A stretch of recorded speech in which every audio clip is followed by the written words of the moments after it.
ဇလန်းလေးရဲ့အစာကိုတော့အင်္ဂါခါတော့မပေးနိုင်ပဲရုံးကန်နေရတဲ့လူငယ်လေးဝမ်းအကြောင်းနဲ့စာတင်ထားပါတယ်။သူဟာအမှုပညာရှင်တစ်ယောက်ဖြစ်ပြီးပကြီးဆွဲလို့ရတာတဲ့ငွေလေးကလည်းမပြောပလောက်ပါဘူး။ဒီနေ့မှာတော့သူဟာလမ်းဘေးမှာထိုင်ပြီးမိန်းကလေးချောလေးတစ်ယောက်ရဲ့ပုံတူကိုဆွဲပေးနေပါတယ်။ပကြီးကားချက်ပြီးသွားတဲ့အခါအဲ့ဒီမိန်းကလေးကသူ့လက်ရာကိုကြည့်ပြီးအယမ်းအံ့ဩသွားခဲ့တယ်။ဝမ်းဟာနောက်ထပ်ပကြီးတကားစတင်ဖို့ပြင်နေတော့မှပဲစိန်ခံကားကြီးတစ်စီးဆက်ရောက်လာပါတယ်။ကားထဲမှာတော့ရွာမှာအချမ်းသာဆုံးတစ်ထေးကြီးပါလာတာပါ။ဝမ်းအံ့ဩသွားတာကတော့အဲ့ဒီတစ်ထေးနဲ့သူပါလာသူဟာသူ့ရဲ့ရီးစားဟောင်းထင်နေတာပါပဲ။တထေးကြီးကဝမ်းကိုသူ့ရီးစားဟောင်းရှေ့မှာတမင်တကာအဆက်ခွဲပါတယ်။ယော့ဒါမင်းတနေ့စာဝင်ငွေထက်တောင်ပို့ဦးမယ်လို့လှောင်ပြောင်ပြီးဝမ်းရဲ့မျက်နှာကိုပတ်စံပြီးပြစ်ပေါက်လိုက်ပါတယ်။ဝမ်းလည်းအဆက်တကွဲနဲ့ပဲသူ့ပစ္စည်းတွေကိုတင်ပြီးဟောင်းနွမ်းနေတဲ့ကားစုပ်လေးစီကိုထွက်လာခဲ့ပါတယ်။အဲ့ဒီနောက်ဝမ်းဟာပကြီးပြခန်းနေနဲ့ပကြီးဆရာတွေအခြေချနေထိုင်တဲ့သူ့ရဲ့ကြေးရွာလေးကိုပြန်လာခဲ့ပါတယ်။ဒီရွာလေးဟာအမှုပညာရှင်တွေအတွက်ဒုက္ခပုံတစ်ခုလိုတောင်တင်စားလို့ရပါတယ်။အိမ်ပြန်ရောက်တော့အိမ်လာကအကျွေးတောင်းနေတဲ့အိမ်ရှင်နဲ့တိုးပါရော။စိတ်ကုန်နေတဲ့ဝမ်းကအိမ်ရှင်ရဲ့မျက်နှာရှိကိုအိမ်လာကပြစ်ပေးလိုက်ပါလေ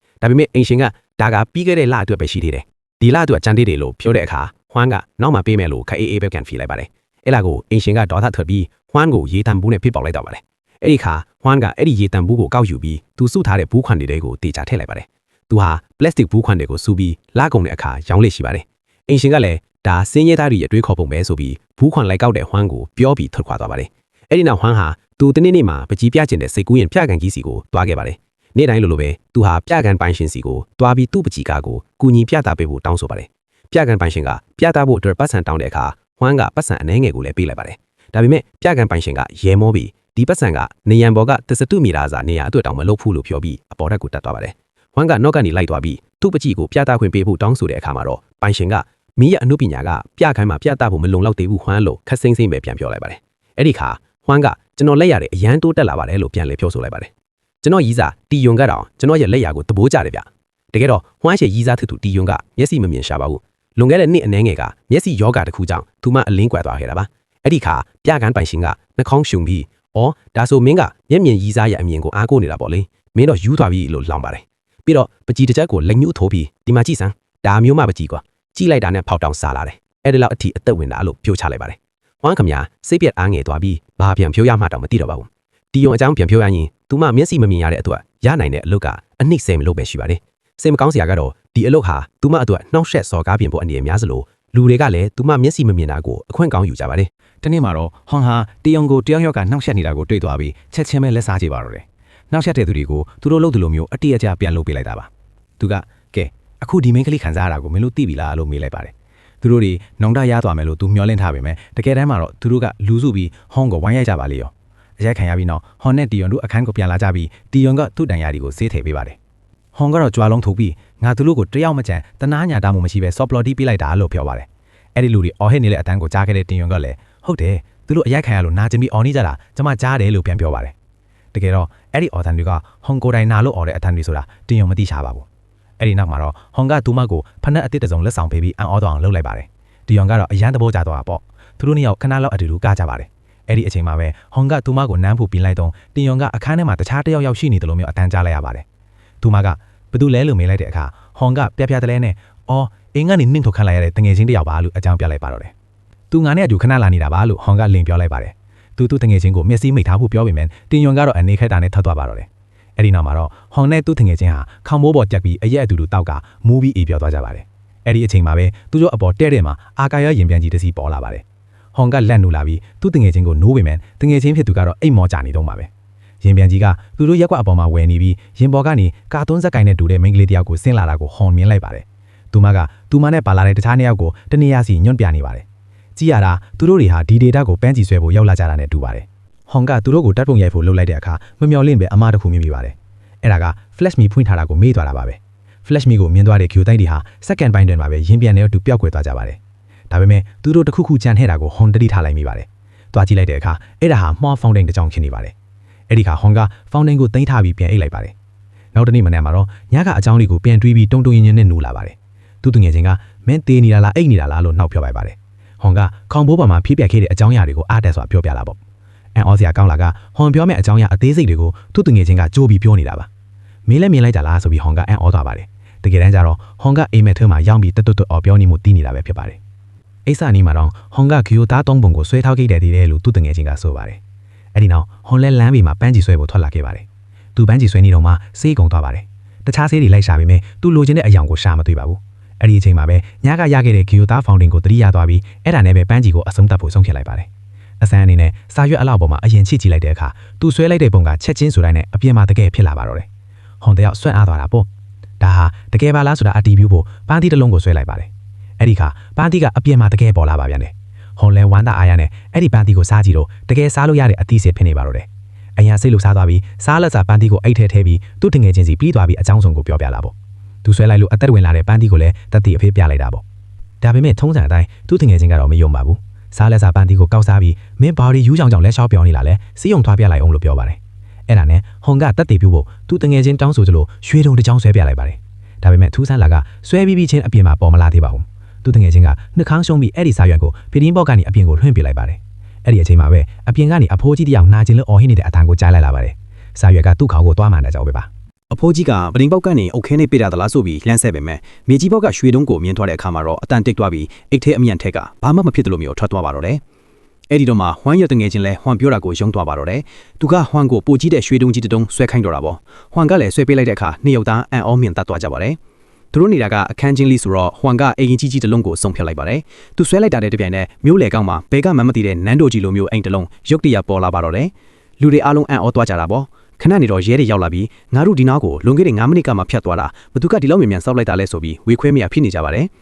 ယ်ရဲတွေကနန်းတော်တကားကိုတွန်းဖွင့်ဖို့ကြိုးစားတဲ့အချိန်မှာပဲဟွမ်တို့တငယ်ချင်းနှစ်ယောက်အမားကြီးမားသွားပြီဆိုတာသိလိုက်ပါတယ်ဟွမ်ကအဲ့ဒီပုံကိုပြန်ဖြတ်ဖို့ကြိုးစားပေမဲ့ဘလို့ဖြတ်ရမှမသိဖြစ်နေတော့မှဖောင်တင်ဘော့ကခလုလေးတစ်ခုကိုသွားတွေ့ပါတယ်အဲ့ဒီခလုကမလို့ချင်းတဲ့ပုံတွေကိုဖြတ်ပေးရပါသူနှိမ့်လက်သားနဲ့လူတွေအားလုံးရဲ့မျက်စိရှေ့မှာတင်နန်းတော်ကြီးကချက်ချင်းပြော့ကွယ်သွားပါတယ်ကြည့်နေတဲ့လူတွေအားလုံးလည်းစွန့်အားကုန်တာပေါ့အခန်းထဲပြန်ရောက်တဲ့အခါဟွမ်ရဲ့တငယ်ချင်းကငါတို့ပတ်စံတွေဆွဲရမယ်အနည်းဆုံးဝန်တန်း100လောက်ပေါ်လို့ပြောပါတယ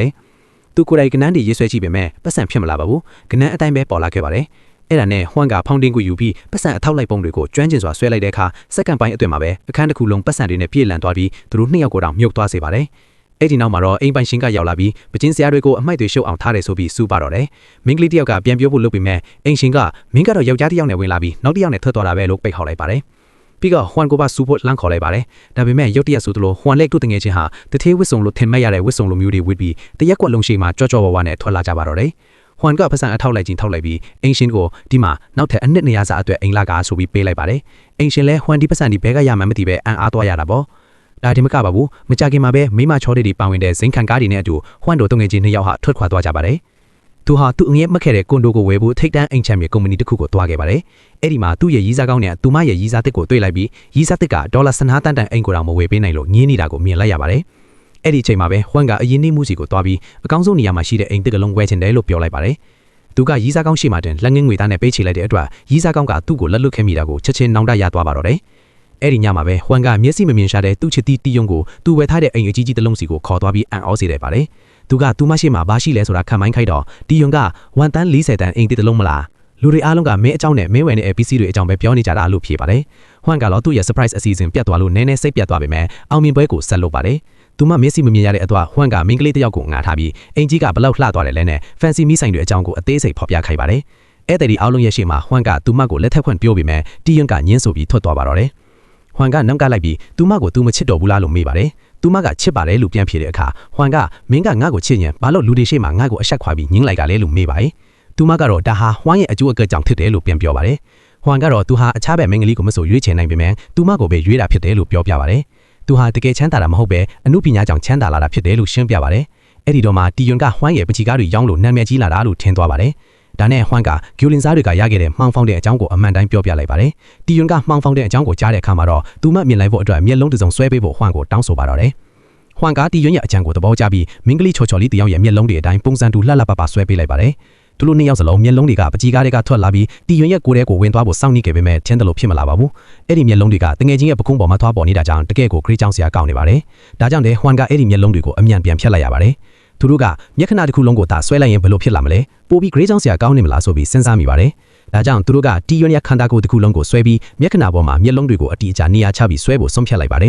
်ဒီပကြီးကားကို9နာရီကောင်စိတ်ချလက်ရှည်ဆွဲခဲ့ရပါတယ်ပကြီးကပြီးသွားတဲ့အခါတီယွန်ကမျက်စိပြန်မြင်ရဖို့ရင်ခုန်စွာနဲ့စောင့်နေပေမဲ့ဘာမှဖြစ်မလာပါဘူးသူမကဟွမ်ကိုနှောက်နေတာပဲလို့ထင်ပြီးအိမ်ဘော်ကဆင်းသွားပါတယ်ဒါပေမဲ့တကားဘော်ကိုလှမ်းထွက်တာပဲသူမကရုတ်တရက်ပျောက်ကွယ်သွားပြီးပကြီးကားတွေကမျက်လုံးပွင့်စာသွားနဲ့ပြန်ထွန်းလာပါတော့တယ် အဲ့ဒီနောက်မှာတော့ဟွမ်လေမျက်စိပြန်မြင်ရလာပြီးဖြစ်တဲ့တီယွန်ကိုတရုတ်ပြည်အနှံ့လိုက်လံပို့ဆောင်ပေးပါတယ်တငယ်ချင်းချစ်သူကလည်းသူအရန်ကြွေနေရတဲ့ TikTok ကမလေးနဲ့ချစ်သူတွေဖြစ်သွားကြပါတယ်သူတို့ဘဝတွေဟာလုံးဝပြောင်းလဲသွားခဲ့ပါပြီဟွမ်ဟာအရင်ကဘသူမှဂယုမဆိုင်ခဲ့တဲ့ဈေးအပေါက်ဆုံးနေတောင်မဝယ်ခဲ့တဲ့သူ့ရဲ့ပန်းချီကားတွေကိုပြပွဲမှာခန်းခန်းသန်းသားပြသခွင့်ရလာပါတယ်အခုဆိုရင်သူ့ပန်းချီကားတွေကိုလေးလံဖြစ်ကြပြီးလူတွေကဈေးတွေအပြိုင်ဆိုင်ပေးနေကြပါပြီဒါတွေအားလုံးဟာသူချမ်းသာလာလူသားလူတွေကသူ့ရဲ့ပန်းချီလက်ရကြောင်းလို့ထင်နေကြတာပါတကယ်တော့ဒါတွေအားလုံးဟာမှော်ဖောင်တင်ကြောင်းပါပ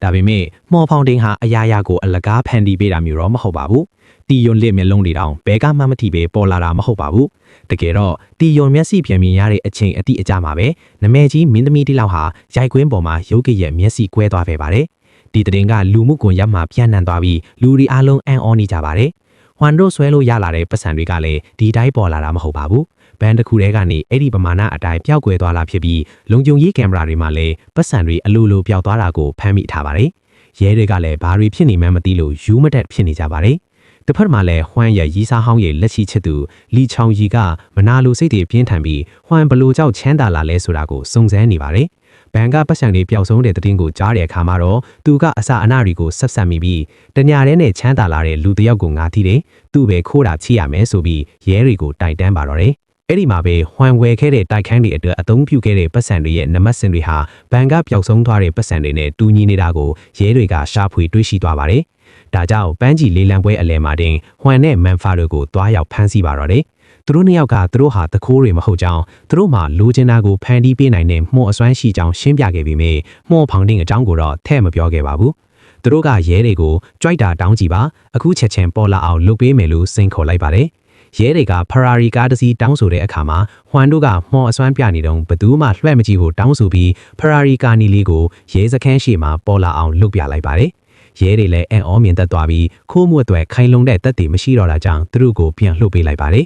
အဲ့ဒီညမှာပဲသူတို့အိမ်တကားကိုတယောက်ယောက်ကလာခောက်ပါတယ်ရဲတွေထပ်လာတာလားဆိုပြီးခောက်နေပေမဲ့တကယ်တမ်းကျတော့ဟွမ်ရဲ့ရီးစားဟောင်းဖြစ်နေပါတယ်သူမရဲ့ခင်ပွန်းပန်းချီဆွဲတဲ့လီချောင်းကြီးကဟွမ်အပေါ်မနာလိုစိတ်နဲ့သူမကိုရိုက်နှက်ခဲ့တာပါသူမကဟွမ်ကိုပတ်စံမက်ပြီးစွန့်လွတ်ခဲ့မိတာကြောင့်နောင်တရတယ်ဆိုပြီးလာရောက်တောင်းပန်ပါတယ်သူမကခင်ပွန်းကိုကွာရှင်းပြီးမိဘအိမ်ပြန်တော့မယ်လို့ပြောတဲ့အခါဟွမ်ကသူမမှာအပြစ်မရှိကြောင်းနှိမ်သိမ့်ဖေးပါတယ်ဟွမ်ကငါမင်းကိုနားလဲတယ်ပန်းကြီးကိုပဲဂယူးဆိုင်ပြီးဆေးရဲတဲ့လူဖေးမှာဘာဆက်လုပ်မှလဲအဲ့ဒီတုန်းကမင်းအဖေကလည်းဆေးရုံမှာတက်နေရပြီးမင်းအတွက်ငွေကြေးအကူအညီတကယ်လိုအပ်နေတာလေလို့ပြောပြီးနားလဲပေးခဲ့ပါတယ်အဲ့ဒီနောက်မှာတော့ဟွမ်စိတ်ပေါက်လျောသွားပြီးမှော်ဖောင်တင်အကြောင်းကိုအစအဆုံးပြောပြမိသွားပါတော့တယ်သူကဖောင်တင်ကိုထုတ်ပြဖို့မိကန်တတာကိုဖွင့်လိုက်တဲ့အချိန်မှာပဲဘေးဒုက္ခကစတင်ပါတော့တယ်သူမရဲ့ခင်ပွန်းကသူမရဲ့ကိုယ်ပေါ်မှာလွှဲဝှက်ကင်မရာတက်ထားခဲ့တာမို့ဟွမ်ပြောသမျှနဲ့ဖောင်တင်အကြောင်းကိုအကုန်မြင်သွားခဲ့ပါပြီတစ်ဖက်မှာလည်းရဲအရာရှိကကားပြဖွဲတစ်ခုတည်းကလွှဲဝှက်ပျောက်ဆုံးသွားတဲ့ဖရာရီကားတစ်စီးရဲ့အစီရင်ခံကိုဖမ်းမိပါတယ်အဲ့ဒီကားကဟွမ်တို့ဖန်တီးလိုက်တဲ့ကားနဲ့အတူတူပါပဲဒါနဲ့ရဲအရာရှိကဟွမ်တို့အိမ်ကိုတန်းသွားပြီးမင်းတို့ကိုကူညီနေတဲ့မော်ပီစီကိုအပ်လိုက်စမ်းမဟုတ်ရင်မင်းတို့ကိုတခိုးအဖြစ်ပဲတပ်နေရမယ်ဆိုပြီးရာဇဒန်းပေးလိုက်ပါတော့တယ်မော်တန်းနဲ့ပတ်သက်ပြီးပြဋ္ဌာန်းထားတဲ့ဥပဒေမရှိသေးတာကြောင့်ဖောင်တင်ကိုသာအနိုင်ရင်အပြစ်မပေးဘူးလို့ရဲကပြောတဲ့အခါဟွမ်ကစက္ကန့်တောင်မစင်းစားပဲအပ်ဖို့ဆုံးဖြတ်လိုက်ပါတယ်ဒါပေမဲ့ပြဿနာကဖောင်တင်ဟာအခိုးကန်လိုက်ပြီးဆိုတာပါအဲ့ဒီဖောင်တင်ဟာလီချောင်ရီရဲ့လက်ထဲကိုရောက်သွားခဲ့ပြီးသူဟာသူ့ရဲ့လက်ထက်တွေနဲ့အတူဖောင်တင်ကိုအလွဲသုံးစားဖို့ပြင်ဆင်နေပြီဖြစ်ပါတယ်လီချောင်ရီပထမဆုံးဆွဲလိုက်တာကတော့သူအမြဲမှတ်ခဲ့တဲ့ခါနာထဲဝါလာတဲ့အမှုပညာပြကန်းကြီးတစ်ခုပါအဲ့ဒီနောက်မှာတော့သူဟာတရုတ်နိုင်ငံရဲ့ရှီအောင်အမွေနဲ့နန်းတော်ကြီးရဲ့ပုံစံအတိုင်းဝစ်စုံလေးနဲ့နန်းတော်ကြီးကိုဆွဲလိုက်ပါတယ်သူဟာသူ့ဇနီးကိုလည်းချီးညောင်းပြီးနှိပ်စက်ထဲပါသေးတယ်ဒါတွေမကသေးဘူးမဂ္ဂဇင်းမျက်နှာဖုံးပေါ်ကလှပတဲ့မိန်းကလေးတယောက်ကိုပါအပြင်မှာတကယ်ပေါ်လာအောင်ဆွဲလိုက်ပြီးသူမကိုလက်ထပ်ဖို့ကြိုးစားပါတယ်အဲ့ဒီအချိန်မှာပဲအလှမယ်ပလန်ကွဲမှာပါဝင်နေတဲ့အဲ့ဒီမိန်းကလေးဟာရုတ်တရက်ပျောက်ကွယ်ထောက်ပြီးလီချောင်ကြီးရဲ့ကဘာထဲကိုရောက်သွားပါတယ်လီချောင်ကြီးလို့ထက်မြအရာအားလုံးဟာရဲတွေသူ့ကိုခြေရာခံဖို့အတွက်တက်တီရီချက်လာခဲ့ပါတယ်ရဲရရှိကလီချောင်ကြီးကိုဒီဖောင်တင်ကအရာရာကိုအလားကဖန်တီးပေးတာမဟုတ်ဘူးတရားရောက်စီကနေခိုးယူပြီးဖြောင်းရွှေပေးတာပဲလို့ရှင်းပြပေမဲ့လီချောင်ကြီးကငါဘာမှအမှားမလုပ်ဘူးငါပန်းချီဆွဲတာပဲရှိတာဆိုပြီးညှင်းဆန်နေခဲ့ပါတယ်အခြေအနေတွေမဟန်တော့တဲ့အခါသူ့ရဲ့လက်ထောက်ကရဲတွေနဲ့အဝေးရကိုထွက်ပြီးဟိုဂျိုအတိတကူဆွဲဖို့အကြံပေးပါတယ်အဲ့ဒီနောက်လီချောင်ကြီးကဂျိုသားရဲ့ရန်ပြန်ကိုဆွဲလိုက်တဲ့အခါရန်ပြန်ကြီးကသူတို့ရှေ့မှာတင်ပေါ်လာပါတော့တယ်ရန်ပေါ်ကနေဆင်းလာတဲ့ဂျိုသားတွေကတော့အရန်ကိုတော်သားထွက်နေပြီးသူတို့ရဲ့ကိရိယာဖောင်တင်ဘဲမှလဲဆိုတာကိုကြောက်စရာကောင်းအောင်မေ့မြင်ပါတော့တယ်အဲ့ဒီအချိန်မှာပဲအားလုံးအံ့ဩသွားရတာကလီချောင်ကြီးဟာတင်ကားကြီးတစ်စီးကိုဆွဲလိုက်ပြီးသူ့လက်ထောက်တွေနဲ့သူအထဲကိုဝင်ကဂျိုသားတွေကိုပြစ်တက်ဖို့အမြောက်နဲ့ချိန်လိုက်တာပါပဲဒါပေမဲ့ဂျိုသားတွေကတော့အေးအေးဆေးဆေးပဲအဲ့ဒီတင်ကားအမြောက်ကိုသူတို့ပဲပြန်လက်အောင်လုပ်လိုက်ပါတယ် သူတို့ရဲ့ဆွမ်းနာဟာလူသားတွေထက်အစပေါင်းများစွာတာလွန်နေတာသိတာသွားပါပြီဂျိုသားတွေဟာလီချောင်ကြီးကိုသူလုတ်ခဲ့တဲ့အမားတွေအတွက်ပြင်းပြင်းထန်ထန်အပြစ်ဆုံးမှာပါတော့တယ်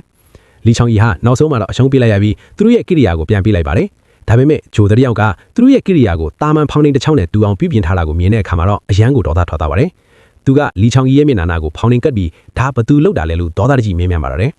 အဲ့ဒီချိန်မှာဟွမ်ကရှေ့ကိုတက်လာပြီးဒါဟာသူကိုယ်တိုင်လုတ်ခဲ့ကြောင်းထင်ကြောင်းလီချောင်ကြီးနဲ့မဆိုင်ဘူးဆိုပြီးဝန်ခံလိုက်ပါတယ်ဟွမ်ရဲ့ရိုးသားမှုမဲ့အမှားမှန်ထိတတ်တဲ့စိတ်ထားကိုဂျိုသားကသဘောကျသွားပါတယ်ဒီဂျိုကငါတို့ဂျိုနဲ့ရှင်းတူတာပဲအကောင်းနဲ့အဆိုးတွင်းတွင်နေတာပဲလို့သူကပြောပါတယ်သူတို့ဟာကိရိယာကိုပြန်ယူပြီးအေးအေးဆေးဆေးပဲထွက်ခွာသွားဖို့ဆုံးဖြတ်လိုက်ပါတယ်ဒါပေမဲ့သူတို့မသွားခင်မှာဟွမ်ကနောက်ဆုံးတောင်းဆိုချက်တစ်ခုအနေနဲ့ဒီဖောင်းနေနဲ့ဖန်တီးထားသမျှအရာအလုံးကိုမူလနေရာစီပြန်ပို့ပြဖို့တောင်းဆိုလိုက်ပါတယ်ဂျိုသားကလည်းသဘောတူလိုက်ပါတယ်အဲ့ဒီနောက်မှာတော့အရာအလုံးဟာမူလအတိုင်းပြန်ဖြစ်သွားပါတော့တယ်ဖောင်းနေနဲ့ဆွဲခဲ့သမျှပစ္စည်းတရားတီယိုညက်မျက်လုံးအပါဝင်လီချောင်ကြီးနဲ့သူ့လက်ထောက်တွေဝတ်ထားတဲ့ဝတ်စုံတွေအထိအားလုံးဟာမူလနေရာစီပြန်ရောက်သွားပါတယ်ဂျိုသားတွေဟာလည်းရဲကားတွေနဲ့ရဲရင်တွေရောက်လာပြီးအခြေအနေတွေရှုပ်သွားစဉ်လူသားတွေလက်ထက်အဖမ်းမခံရအောင်လက်စစ်လက်တလက်မြန်တော့အချင်းနဲ့ထွက်ခွာသွားကြပါတယ်နောက်ဆုံးမှာတော့လီချောင်ကြီးနဲ့သူ့လက်ထောက်တွေဟာမဂ္ဂဇင်းထဲကအလှမယ်ကိုပြန်ပေးဆွဲထားမှုအတွက်အဖမ်းခံလိုက်ရပါတော့တယ်